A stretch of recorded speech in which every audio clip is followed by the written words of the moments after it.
So welcome everybody to today's Natural History Live. I would like to introduce our speaker for today, Phil Wilson, who will be talking to us about the monitoring of England's upland hay meadows. So Phil, over to you. Hi everybody. Some of you I know, some of you I don't, but hello everybody anyway. The first thing I need to do, of course, is to thank everybody who has helped in any way with this project over the last 30 plus years. The work I'm going to talk about was carried out for Natural England, but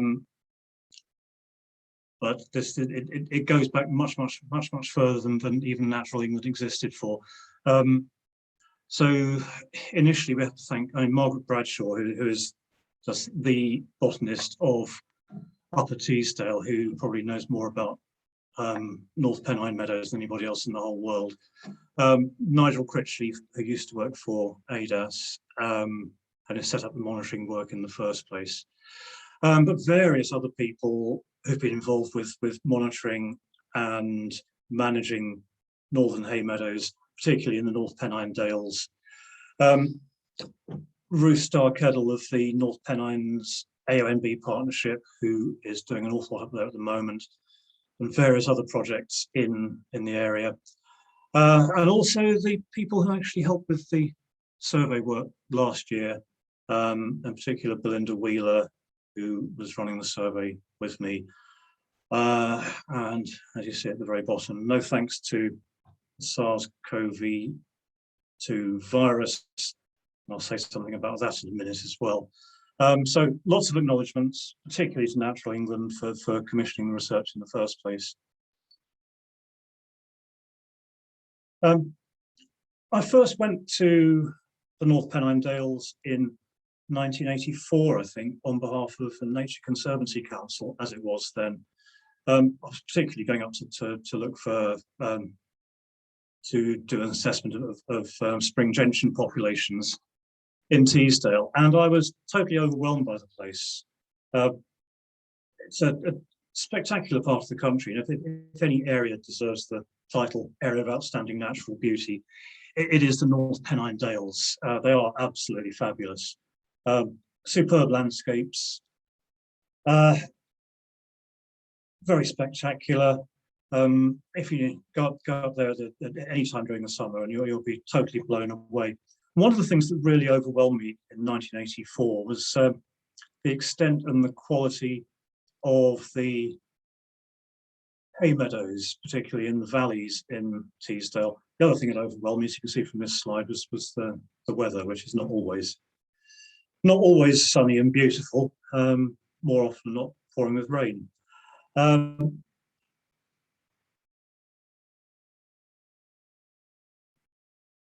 And what sort of things was I looking at when I saw these hay meadows? Well, as you can see from this, they tend to be set in a glorious cultural landscape, laid out when many hundreds of years ago. Small fields, usually in valley bottoms, enclosed by dry stone walls, quite often with very old stone built barns, sometimes in every field, often in between fields, which would have been used for overwintering cattle on the ground floor, storing hay on the upper stories, hay which is collected from the fields, so minimizing labor as much as possible. Cattle let out on those fields in spring, then let out onto the commons. And I don't know if you can actually see the point of it. I'll point at things as well, but up there, the common grazing land on the hillsides and on the fell tops in the summer. Then after hay was cut, brought back in and overwintered on the ground floor in the autumn, winter, let out again in the spring. Hay dropped down from the hay loft above into their feeding byres.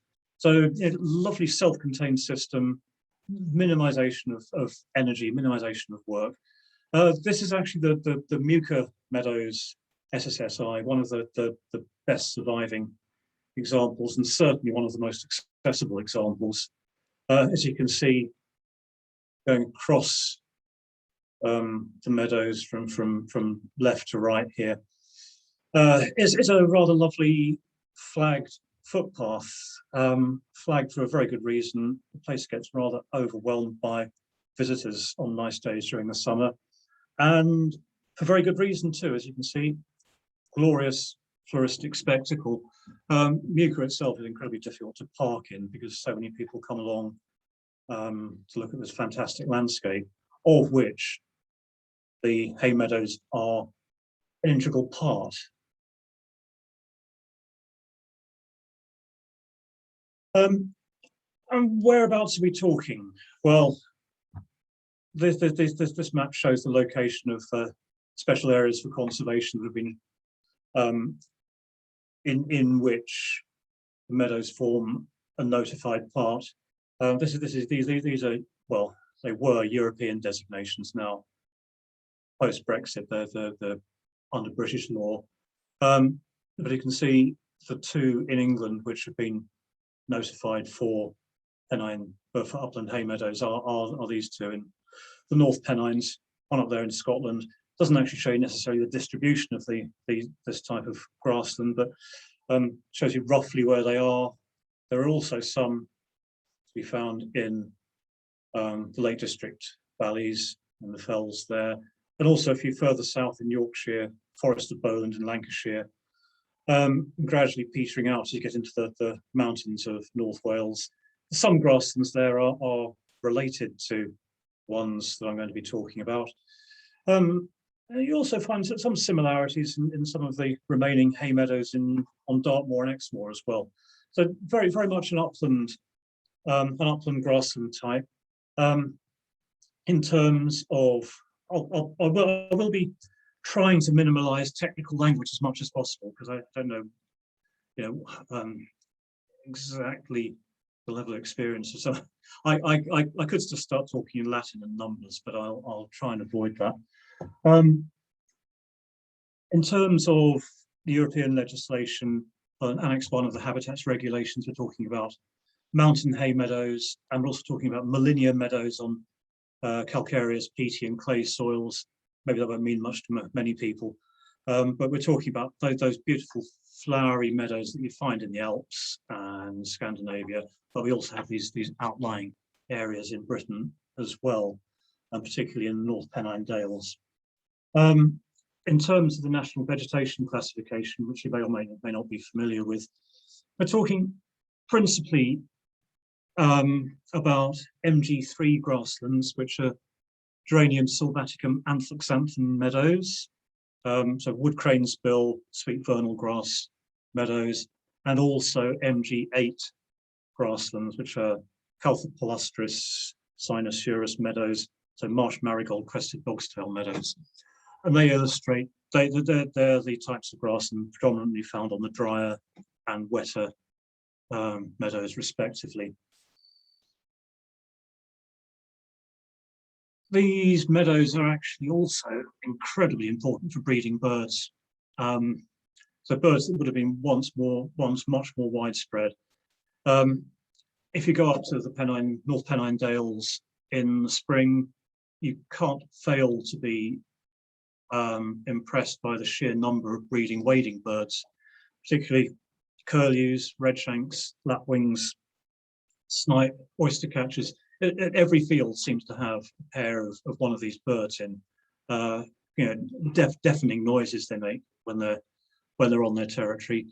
Also, some areas are quite good for the rapidly declining black grouse as well. So you go up to particularly if you go for a pint in the Langdon Beck Hotel up the top of Teesdale, you're quite likely to see some black grouse in the fields around there. So they're very important for birds as well as for interesting plants.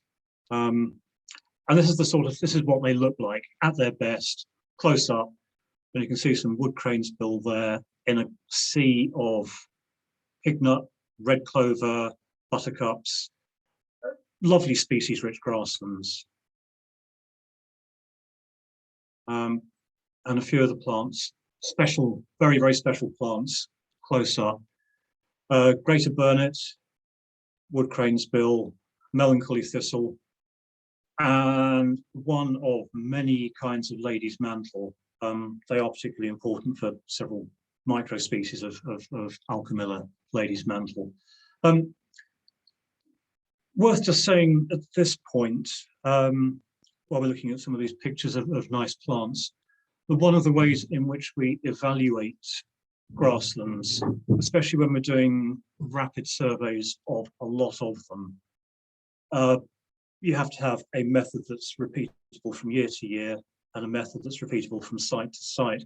One of the things we do is to count the numbers of species, what we call indicator species. So those plants that are particularly faithful and characteristic to the better examples of the habitat. And in particular, the longer established examples, so ancient species-rich meadow plants. And we go into the field, we walk around, we do random stops, 10 or 20 of these, and we note just the presence and absence of these special plants in those stops that we make. So we actually get a deterministic score out of 10 or 20, depending on how many stops we do. These indicator species include these. These ones characteristic of the drier meadows, and these ones that are characteristic of the wetter meadows, the marsh marigold community, so marsh marigold itself. Water avens. One of the most charismatic of all is the globe flower, a very spectacular giant buttercup, very, very lovely thing, and meadow sweet as well. And in a lot of these meadows also you have this sort of background flora of other indicator species as well that are a bit more ubiquitous. So we have pignut, yellow rattle, various hawkbits. This one's rough hawkbit, and a couple of different kinds of eyebright. This one is Euphrasia arctica, it's very much the northern meadow species. So all these are indicator species, and all these are ones that we use in order to try and evaluate and compare these grasslands. So the importance of these meadows was recognised quite early on in the history of agri-environment agreements. Agri-environment agreements were originally started, I think, in Germany, and eventually funded by the EU, and administered by a variety of bodies in Britain. I can't remember who actually was administering them to start with. I think the Countryside Commission had something to do with it. Now Natural England runs schemes and monitor them. One of the first schemes to be set up were the environmentally sensitive areas, the ESAs. And among the very first group of those to be established was the Pennine Dales ESA in 1987. And the ESAs were phased out towards the end of the 1990s. They were replaced initially by the Countryside Stewardship Scheme, which started in 1991, which applied to the whole country rather than just specific areas. And then these were both phased out in the early 2000s and replaced by environmental stewardship, which is divided into two levels, entry level and high level. Then there's the more recent Countryside Stewardship, which is a 5-year scheme. Then this is going to be replaced, but no idea when. Does anybody have actually an idea when? I don't know. The new Elms scheme, which is supposed to be better than everything else, but is almost guaranteed to be smaller and worse. In these areas also, SSSIs were scheduled. I think the first SSSIs in the country were started. Sites of special scientific interest were designated in the late 1940s, Upper Teesdale, 1951, principally on the basis of its very, very rare Arctic alpine flora, but also including many of the meadows in Teesdale. Loads of other SSSIs include elements of upland hay meadows as well. The Muka meadows that I showed at the beginning was designated in 1988. The Habitats Directive designated special areas for conservation. European legislation now brought back into British law, but we have the Moorhouse Upper Teesdale SAC and the North Pennine Dales SAC as well, which include a number of these very, very important meadows. The aims of all of these designations really are to maintain and restore grasslands, backed up with DEFRA, originally MAF funded research and monitoring, but also supplemented in more recent years by special projects often run by the areas of outstanding natural beauty and national parks, principally with the aims of restoration, but also survey and monitoring as well. By the way, if I'm missing anything else, or if anybody who knows more about these things than me, who actually work in the areas themselves, have any comments, please do make them, because I'm more than happy to learn even more about specific local conditions and know. So in 1987, as the environmentally sensitive areas were set up, ADAS, I think, were commissioned to set up a monitoring scheme in all the ESAs, including the Pennine Dales. So we actually have monitoring data for a lot of fields that goes right back to 1987. So you'd think, oh, this is just an illustration of one of the areas that, under experimental management. This is Colt Park Wood Meadow, which has been monitored as part of the National Nature Reserve at Ingleborough and under experimental management for a very long time, looking at different cutting dates and the effects on upland hay meadows. So you think everything's okay? Everything sounds great, isn't it? So we have lots of levels of protection. We have environmentally sensitive areas that are channeling money towards farmers in return for environmental benefits. So they're being paid reasonably generous amounts of money in some cases to manage hay meadows and other habitats in an environmentally sensitive way. There's legal protection under SSSI legislation. They are acknowledged in European law, and they're being monitored. There's continual monitoring. So everything sounds great, doesn't it? I went back there in 2000 up to Teesdale and was rather puzzled by not being able to find the meadows that I thought I knew from 15 years before. I was, puzzled. Was I just there at the wrong time of year? You know, maybe I was a couple of weeks too late. Maybe I was going to slightly the wrong places. They must still be there, surely. So what was I seeing? Was this just subjective, or was it actually something, a real phenomenon? Was there a decline?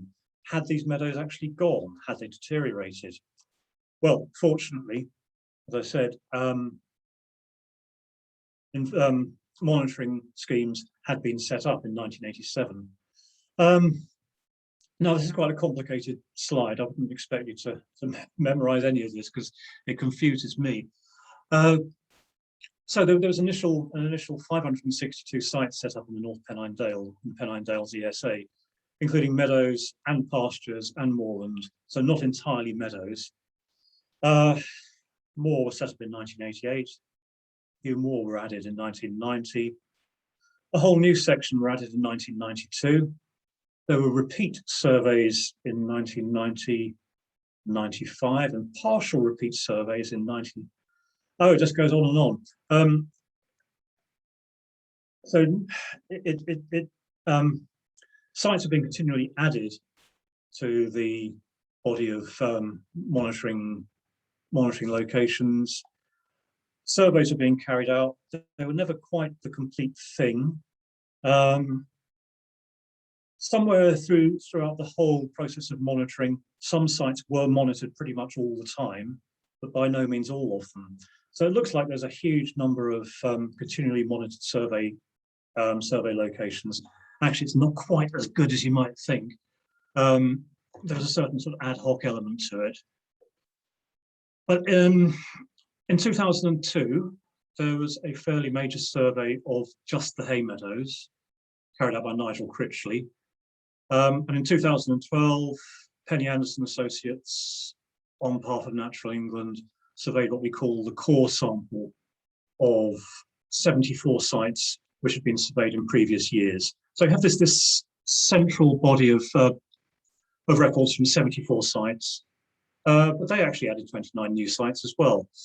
So we're left with a core sample of 74 sites, plus 29 sites, plus some sites that we added in 2020 as well, which came from regional projects looking at enhancement of meadows by addition of seed and plug plants. And we also added another 18 control sites just to see what's going on in the sort of bog standard agricultural fields. So some fields were surveyed only once, others were surveyed up to 9 times. The survey methods weren't always consistent as well, but I think we managed to sort of muddle our way through it just about. So we got a set of sites that could be compared from 1987 up to 2020 with some intermediate points as well. It didn't really make analysis very easy, but I think we got something out of it anyway. Natural England issued us a contract in October 2019 with the aim of getting everything sorted out in spring 2020, all the landowner permissions, all the sort of packs of maps and data sheets and aerial photographs sent out to all the surveyors, ready to hit the ground in mid-May 2020. Now, we all know what happened on the 22nd of March 2020. We were all locked down and all survey work on Natural England projects was put on hold. So we promised ourselves 6 weeks of beautiful survey work in the North Pennines and the Lake District in the summer. And we were told in March that actually there's quite a considerable chance we wouldn't be able to do it at all. There was a point sometime around in the summer then that we were probably the only people in the whole country who weren't allowed to go to Barnard Castle. So as the lockdown gradually eased, we did find out that we could start the survey, although up until the middle of June, there was an embargo on people staying away from home. So we couldn't actually go and do the surveys ourselves. We didn't know that we could until the very end of June. And finally, there was some sort of relaxation of rules. And we did actually manage to get up there for about 2 weeks, at the end of June, beginning of July, which was lovely. That wasn't quite what we were hoping. It did mean that we took on quite a number of local surveyors as well, which is no bad thing. There were people who knew the areas a lot better than we did, coming from the south of England. So yeah, no bad thing. Although it did mean that we couldn't survey quite as many sites as we wanted to, but we did get a decent sample size and surveyed 147 upland hay meadows, or sites that would have been upland hay meadows as far as we knew. What the survey consisted of was a condition assessment looking at the presence of these indicator species. So collecting the presence or absence score from 10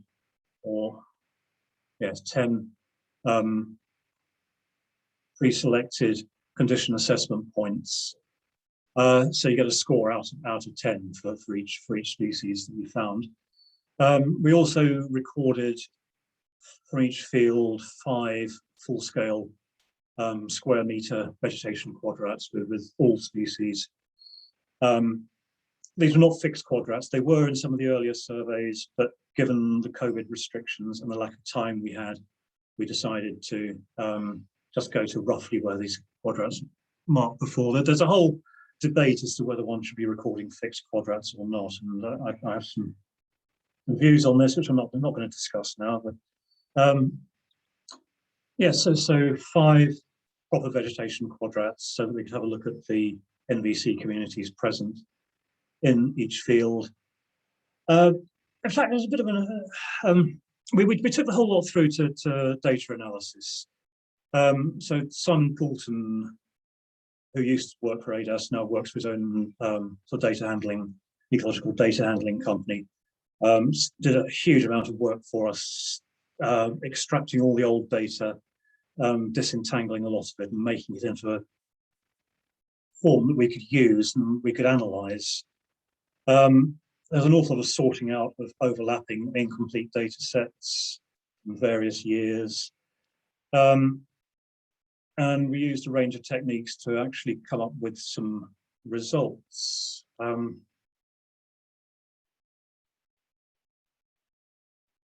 So what had been found before? Well, Nigel Critchley's survey in 2002 showed that there have been overall declines in species richness. So my subjective impression of decline was actually confirmed by the 2002 survey. Overall declines in species richness, and the various environmental factors, so late grazing and early cutting, were rather detrimental, and high levels of phosphate were also associated with low species richness. And this was supported by subsequent experimental work as well. And the Penny Anderson survey in 2012 also showed that these declines in species richness were continuing. And our aims in 2020 were to assess the current condition of all sites, so to get a snapshot from last year. Also to examine the changes that had happened since the 2012 survey in relation to recent management. As far as we could, to have a look at the effects of sward enhancement by seed and hay and plug plant addition. So these were the initiatives launched by AONBs and national parks and other wildlife trusts as well. And really to have a look at the whole data set to see what the long-term trends were. Now, something else we did actually was this was rather COVID constrained as well, was to conduct interviews with all the farmers who we'd got access permission from, to try and gather some data on their farm management, so on the use of livestock, applications of anything to the fields, farmyard manure, any fertilizers, any herbicide use, and to see what sort of effects they had on the data. And also we collected soil samples as well, a fundamental piece of information really when you're trying to disentangle the relationships of vegetation composition, species richness, and environmental factors. And this is the distribution of the sites we looked at. So we have up here the sites in Teesdale and the other Northern Dales, Allendale, Weardale. Swaledale sites here, other sites down here, Wensleydale and other Southern Dales, a couple of sites in the Forest of Bowland in Lancashire, and a few sites in the Lake District as well. As I had, we were trying to do more, but COVID intervened and stopped us. So one of the techniques we used for exploring the data particularly was a thing called canonical correspondence analysis. It's a very, very powerful technique. I'm not going to go into it in great depth here. Just going to show you this one diagram. What it does, it reduces your complex vegetation survey data. So all your quadrat data can be condensed down into a few figures on some notional axes. The maths is complex and the visualization is quite complex as well. But what you can see here is that we have got a separation, actual physical separation of sites in this sort of space that this program constructs for you. So we've got our nice dry species rich sites over here, the red triangles, the MG3 grasslands. The other good quality grasslands here, the wet ones over here, the MG8 grasslands. In the middle, this great bulk of semi-improved, less species-rich MG6 type grasslands. And down here, the really rather grotty ones, the MG7 grasslands. The major communities that were present in 2020, well, there were still some MG3 species-rich upland hay meadow, typical upland hay meadow grasslands in our survey sample. So of the 147 sites we looked at, 30 still had nice species-rich grassland. Somehow I've got a piece of screen here that obscures. Oh, right, okay. We've got quite a few, more than 30 MG8 wet grasslands, but the bulk of the fields we were looking at were now in 2020 sort of middling, semi-improved MG6 grasslands, so 75-ish of that, and then a residue of really rather grotty, over-improved, very agricultural grasslands, the MG7s.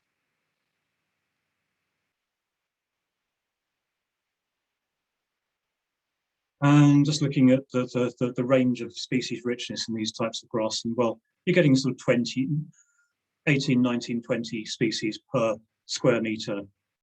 So relatively species rich in the MG3 and a couple of MG5 grasslands and in the MG8 grasslands. So these are the nice species rich ones. And delving down to the agricultural ones dominated by ryegrass mainly and clover down here, so the ones that really had suffered.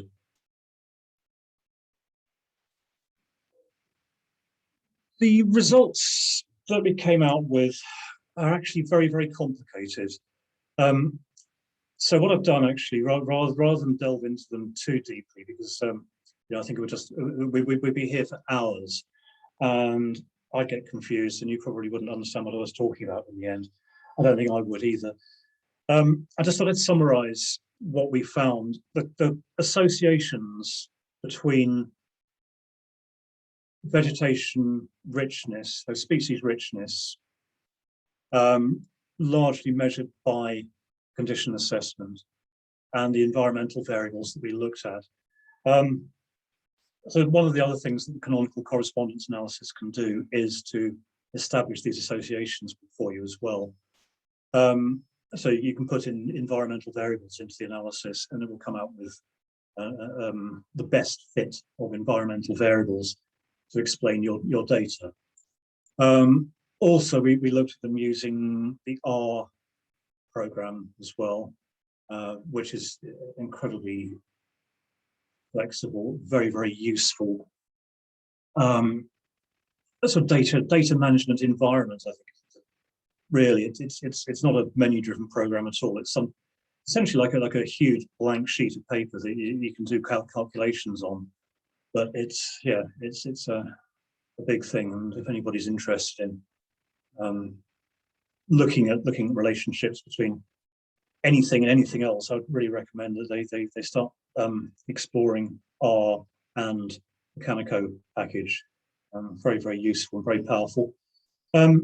But essentially what we were finding, sites that still had vegetation in positive condition, in good condition, were, perhaps rather unsurprisingly, so backing up the findings that have been of previous surveys, low phosphate levels, later cutting dates, sites that were in agri-environment agreements, and perhaps slightly less expected, farms that still had traditional cattle and sheep breeds grazing on the fields before and after the fields were shut up for hay. Sites that were in poor condition generally tended to have modern sheep breeds, Texels, that sort of thing. No cattle. Phosphate levels were high. Cutting was as early as possible. Some agreements even allowed cutting by the 8th of July, I think. The majority the 15th of July onwards, but some were earlier than that. And fields that had some NPK fertilizer in the past. Farmyard manure didn't seem to matter. But NPK fertilizer was a bit of a killer to species richness. And just to illustrate the available phosphate story, parts per million of available phosphate. I'll come back to this at the very end of the talk as well. But sites in poor condition here, so really improved grasslands, slightly less improved grasslands. We're having 20 parts per million of phosphate, but the really good condition grasslands, you're going down to about 10. That's phosphate index 0, I think. So very well below the amount of phosphate that an agricultural grassland would be expected to have. So phosphate, very, very important in determining grassland condition. So 15, was it 18? 15 control sites.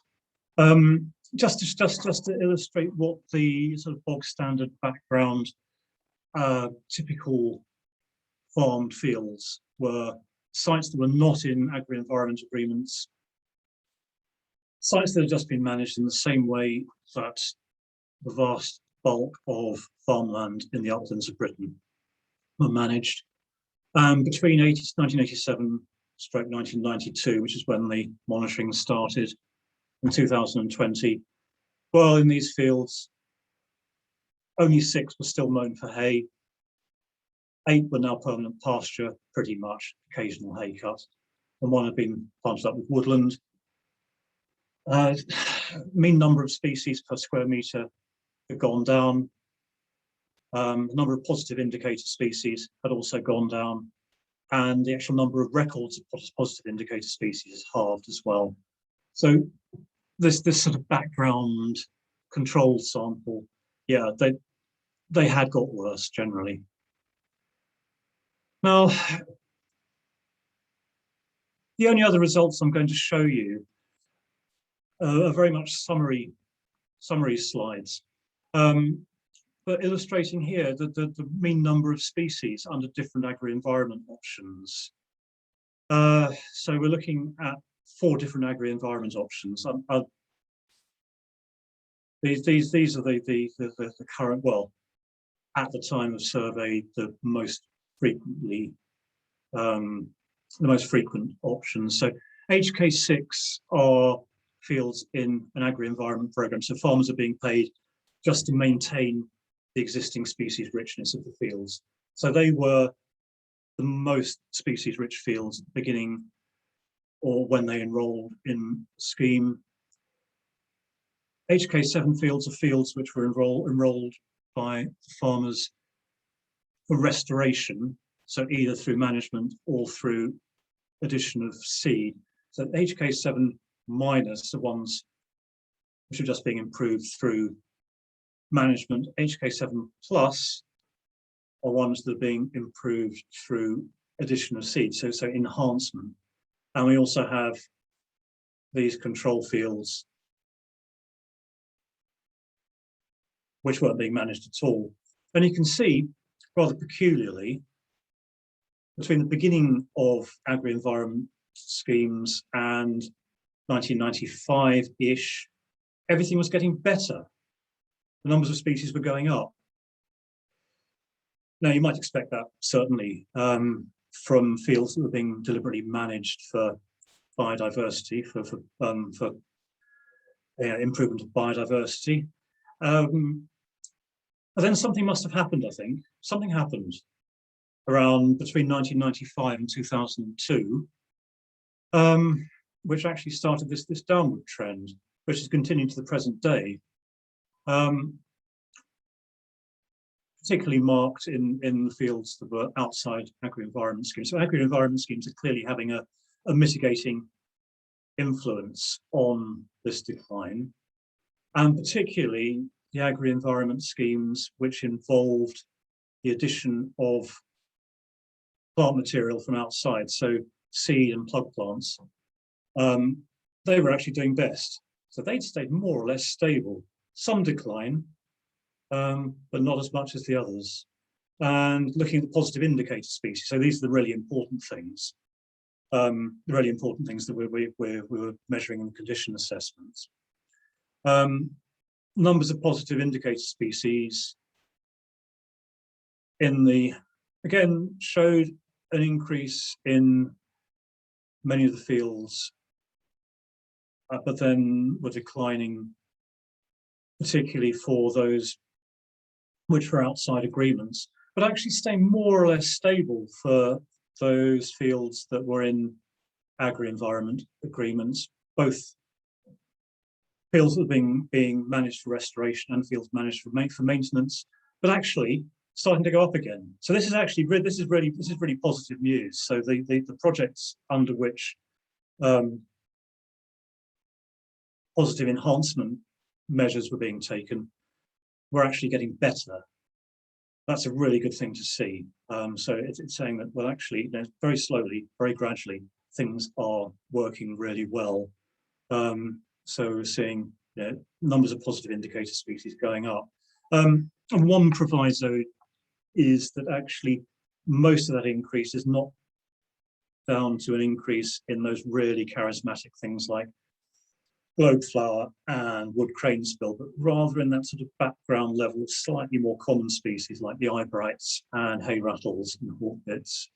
For that reason, I know the North Pennines AONB meadow restoration scheme has actually switched largely to improvement by planting plug plants. Very, very labour intensive and using loads of volunteers, which is great. We're going over to using plug plants for enhancement, which I think probably will have a better effect on some of these more charismatic species. So we have to ask ourselves now, why these patterns are as they are. Why was there this increase in species richness in the early years of the agri-environment schemes, and why this sudden decline around about 2000? There are many factors out there which are outside the control of farmers and land managers and natural England. Global changes, and the thing that springs to mind immediately, of course, is climate change.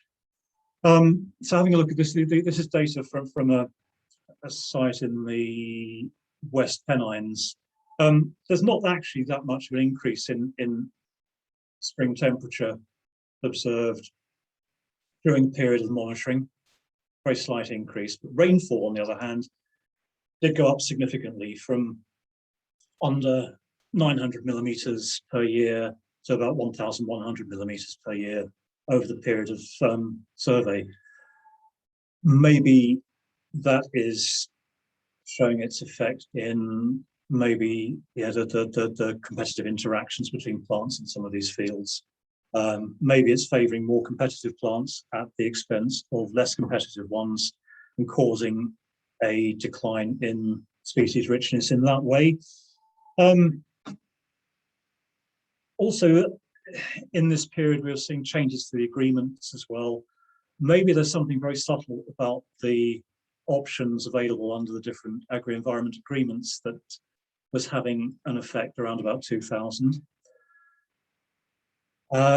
Something else that happened, of course, in 2001 was the foot and mouth epidemic, which affected Cumbria and the North Pennines particularly badly. And that, coupled with withdrawal of headage payments in the late 1990s for the number of stock kept on upland farms, actually resulted in a decrease in the numbers of sheep and cattle over that period. So a lowering intensity, perhaps, of aftermath grazing and grazing before shutting up for hay. At the same time, we've also been seeing an increase in nitrogen deposition as well, another factor of agricultural intensification over the whole of Northern Europe, I think. So the critical loads for nitrogen deposition are well exceeded for many habitats. We're talking about in the North Pennines up to 15 kilos of nitrogen per hectare per year being deposited. And it has been shown that only 2.5 kilos of nitrogen per hectare per year can lead to the loss of one species per 2 by 2 meter quadrat. So you're actually seeing a potential driver for species impoverishment from nitrogen deposition. Other farming practices can be altered within agri-environment schemes. So the things that farmers are being paid for are fairly restrictive, but they're not entirely restrictive. So there is flexibility. So there has been a trend, I think, when it's specified that you can't graze after the 15th of May, often farmers will graze up to the 15th of May, whether they really want to or not, only because they're told they can, they will. And also cutting has been brought earlier within the permissible limits.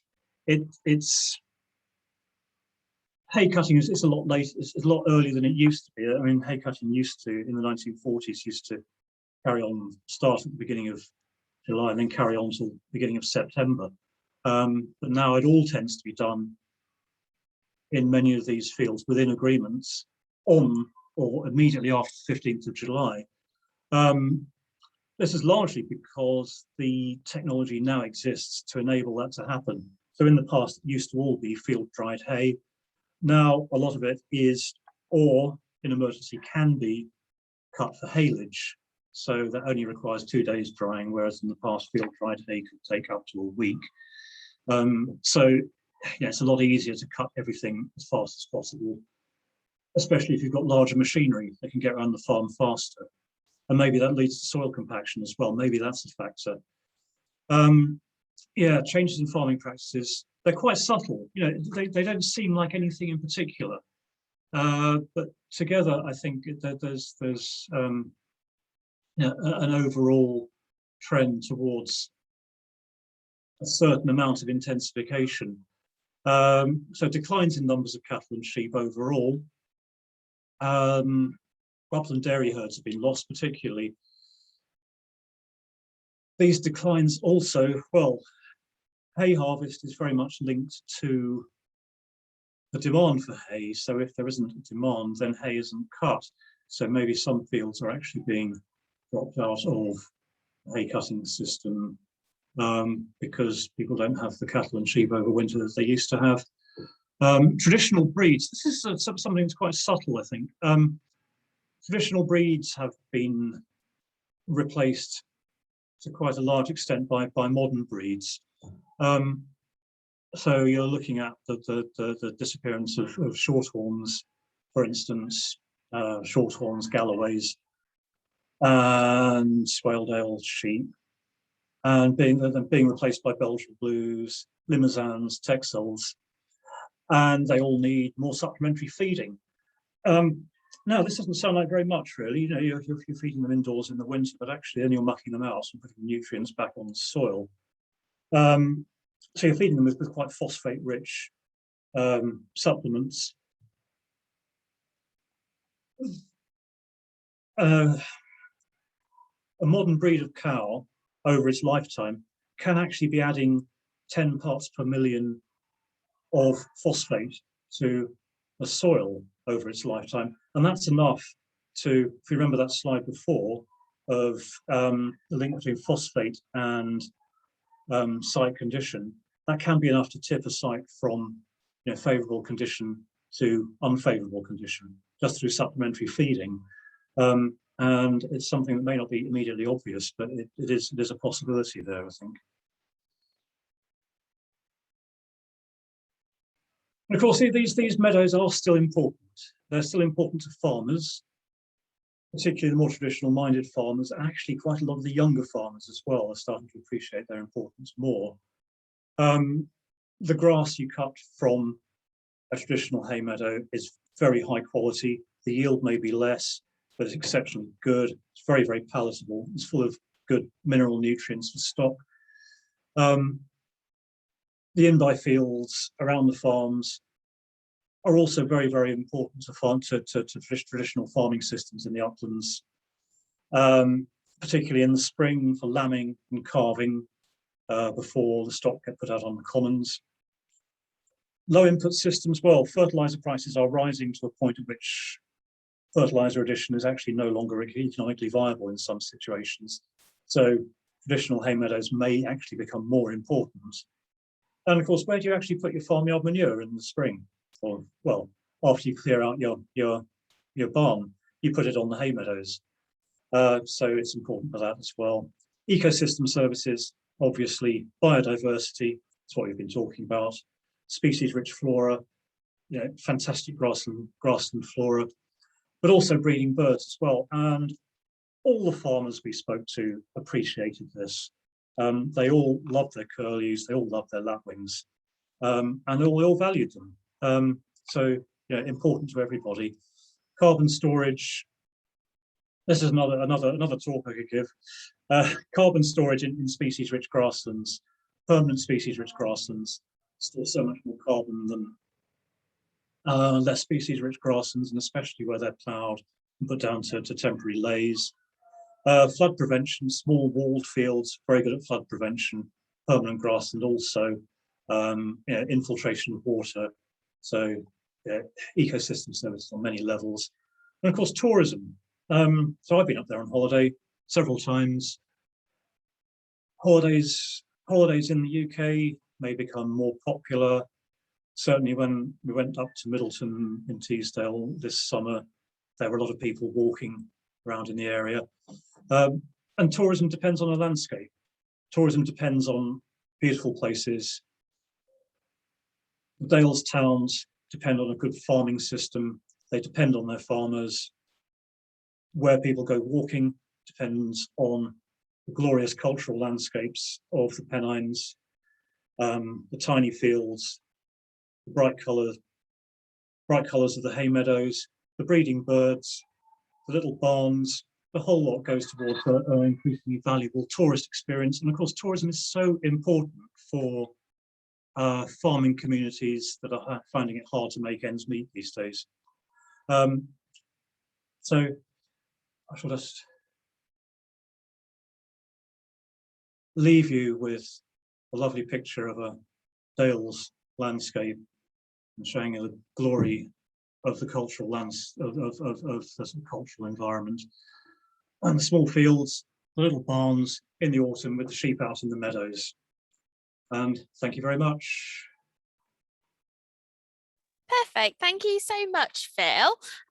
So we have a couple of questions in the chat, but what I'm going to do is just see if anyone would like to come and ask in person to start with, just because we'll only have time for a couple. So if anyone has a burning question that they would like to ask Phil in person, if you virtually raised your hand, we can come to you, but we'll start on the list.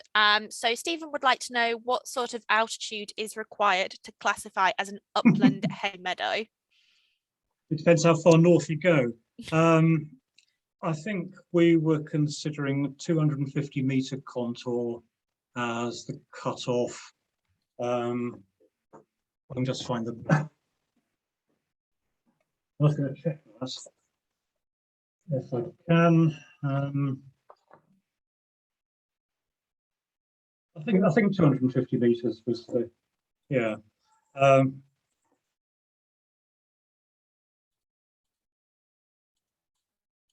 But the communities come down lower the further north you go, and really we were defining the cutoff altitude, well, the cutoff in terms of floristics rather than necessarily a definite fixed altitude. So where we were finding a typical upland hay meadow community, we were considering that as an upland hay meadow. Actually, I mean, our fields were pre-selected anyway, so we didn't really have much latitude there. Okay, great. There's a great question from Annie here. So is there an increased enthusiasm by landowners not involved in the agri-schemes to preserve or rehabilitate meadow grasslands? There certainly is within schemes. I think you'd probably have to ask people actually involved with the schemes in the various AONBs. The North Pennines AONB people would tell you that much more authoritatively than me, because they are. I mean, I just have to really compliment them on the work they put in actually while I'm here, because they every landowner we went to, pretty much every landowner had been contacted by somebody from one of these local schemes, and they were really they've done an amazing work at raising the profile of hay meadow of hay meadow restoration. But yes, I think generally they are driving people's interest in entering agri-environment schemes and raising the profile. So yes, I think there is an overall enthusiasm among the great majority of landowners. We didn't meet a single landowner who wasn't interested, really, even ones who are outside the schemes. That's great. That's really good to know that people are getting behind projects like yours and other but projects. That's really reassuring, isn't it? I think that really, it just emphasises the need for local engagement. Certainly with other projects I've been involved with, where there isn't a local initiative, landowners are much less interested. So they really like, sort of continual encouragement and reinforcement and being told they're doing the right thing. Well, we all do, don't we? We like to know we're being valued. So I think yes, certainly the local schemes are very, very important. Yeah, that's great. So last one that I just got on my screen. So somebody was interested in your comment about the debate around fixed quadrats. Could you give a brief overview of the pros and cons of each? Right. The biggest con about fixed quadrats is the length of time it takes in relocating them. We have certainly been involved with monitoring projects where we've been told that we have to relocate fixed quadrats. Usually, they're difficult to mark, okay, particularly in grazed sites, because animals knock over markers that are above ground. So they tend to involve buried markers. How do you find a buried marker? GPS, yeah, accurate to maybe, well, a meter if you're lucky. Metal detectors to detect metal markers, yeah, again, yeah, can be good. A lot of these plots were set up well before the age of GPS anyway, so you're working on bearings from fixed points. Often the fixed points have disappeared years ago. So you're taking a bearing from a tree or a concrete post or something, and it's gone. The particular one I always remember was one that was set up in relation to a Second World War wireless station. It was a massive place, huge concrete platforms and everything, been completely obliterated by the time we went to do the resurvey. So all the reference points had gone. So my feeling is that you can do a lot of unfixed quadrats in a defined area in the time it'll take you to find a single fixed quadrat. So that's my main objection, just the simple waste of time involved in trying to locate them. But it's a big subject. We can probably write a paper on this, I think. But there are even the best ways of marking fixed quadrats. So quite often we've marked plots using pheno markers, which are big plastic blocks, brightly coloured plastic blocks. These nail into the ground with 20, 30 centimetre deep long pins with barbs on the bottom that come out when you hammer them. They're supposedly immovable, but people, I think, people seem to enjoy digging them out. So you can try and relocate these supposedly immovable markers, and they've gone. So there's no satisfactory way of marking quadrats, I don't think. So your time is much better spent in recording more data. Okay, in a fairly sort of semi-fixed large plot, perhaps, homogeneous vegetation type, than in relocating specific 1 meter squares. That's my feeling. It's a great input. Obviously, you have lots of experience of doing probably fixed and movable quadrats, so you probably drives you mad. Both ways. Yes. So speaking from knowledge and experience, I'm guessing 100%. Perfect. So we'll probably leave the questions there. Someone has just said that they've spent many hours trying to find fixed points in the summer, so feels like other people feel your pain as well, Phil. But thank you, everybody, and thank you, Phil, for such an engaging talk. Seems like everyone in the chat really enjoyed it as well. But yeah, thank you